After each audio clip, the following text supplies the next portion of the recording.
You shall not pass! Você sabe de que frase é essa, não é? Pois bem, a Kobaiko 7, a mesma que lançou um Anel RPG, lançou Adventures of Middle-earth, a adaptação de Seus Anéis, para Dungeons Dragons 5ª edição. Vou passar para vocês aqui as minhas impressões que eu tive sobre o livro. Ele usa a OGL, ou seja, ele não tem um capítulo explicando a regra da 5ª edição, mas isso você acha de graça no site da Wizard e em outros locais da internet, sem problema nenhum.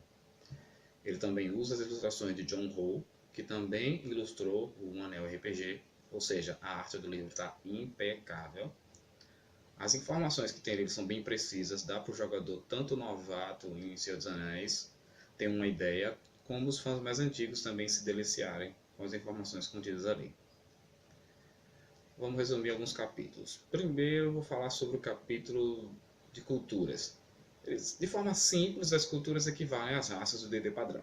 Cada cultura é apresentada de forma muito eficiente, todas muito boas, tanto em mecânica quanto em contexto. Todas as culturas humanas seguem um padrão de ter 3 atributos aumentados em 1 ponto e também recebem uma virtude cultural, que equivale ao talento, já no primeiro nível. Enquanto as outras culturas, como hobbits, elfos e anões, só podem pegar isso no 4º nível e se abdicarem de receber um aumento em seus atributos. Os anões das Montanhas Solitárias são distintos em 2 variantes. Os anões de Erebor, que ganham 1 ponto de sabedoria e mais 1 ponto de vida por nível, além do mais 2 de construção normal da raça. Os anões da Colina de Ferro, que recebem mais 2 em força. Anões também podem conjurar magias sutis por meio de uma virtude cultural específica. Os hobbits possuem variáveis que correspondem aos 3 tipos do universo de Tolkien, que são os grados, os pés peludos e os causcalfas. Os elfos já aí eles não tiveram uma distinção, só tem o elfo da Floresta das Trevas para se jogar. Eu acredito que foi feito assim, pois os elfos de Valfenda e outras representações são bem fortes, então acho que pode ser que venham em futuros suplementos, ou talvez eles não adaptem, não sei bem dizer que rumo eles vão tomar em relação aos elfos. Outra coisa que pode desagradar algum jogador antigo de D&D é que nem os anões nem os elfos eles possuem visão no escuro, apenas visão na penumbra. Agora vamos falar um pouco sobre as classes que vem no jogo. Tem o Scholar. O Scholar ele emula o caminho do sábio, o adepto das artes da cura e o colecionador de conhecimento. A classe ela tem mecânicas do bardo, mas sem habilidades específicas para inspiração e canção que o bardo tem. Essa classe é feita mais para emular o sábio da Terra-média, tipo Elrond, Galadriel. É a classe mais próxima que tu vai ter de um conjurador ali naquele jogo. Tendo em vista que os magos verdadeiros são membros de uma raça semidivina dos Maiar. Então, mago não é uma opção disponível para jogador. O Scholar ele também pode se especializar em cura ou em conhecimento. O Slayer. O Slayer basicamente é o bárbaro da Terra-média. E tem uma mecânica bem parecida com o bárbaro do DD5, sem muitas modificações. A diferença mais é nas especializações que ele pode pegar, que é o Cavaleiro em Fúria, um camarada especialista em bater bem no cavalo, tipo os Cavaleiros de Rohan, ou Foehammer, que ganha o benefício de usar a fúria junto com a armadura e outras coisas para aumentar mais, cavalar mais ainda o dano dele.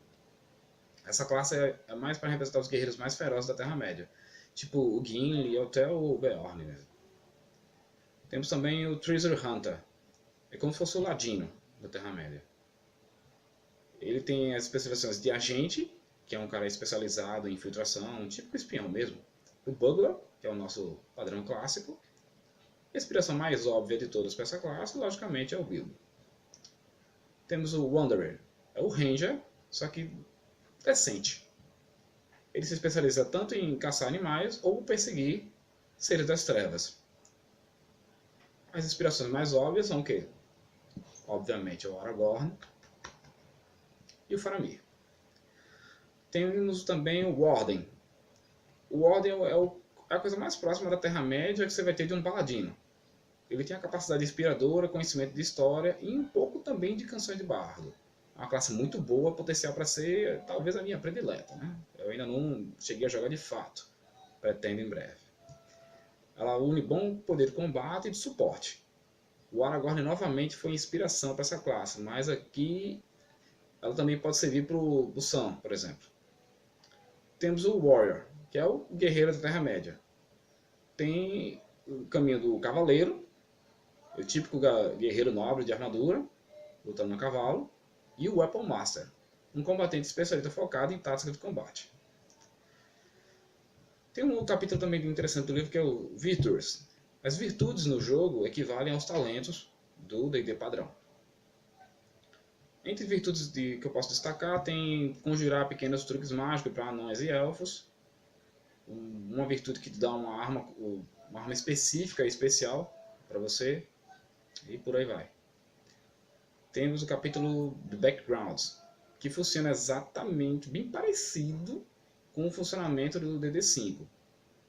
Ele dá perícia, ele dá certas habilidades e predefine mais ou menos o teu histórico. Ajuda pra caramba para construir personagem e pro mestre também. Tem o capítulo de equipamento. Aqui é apresentado o sistema monetário da Terra-média, seus equipamentos, armas e armaduras, todas retiradas do livro de Tolkien e lendas nórdicas.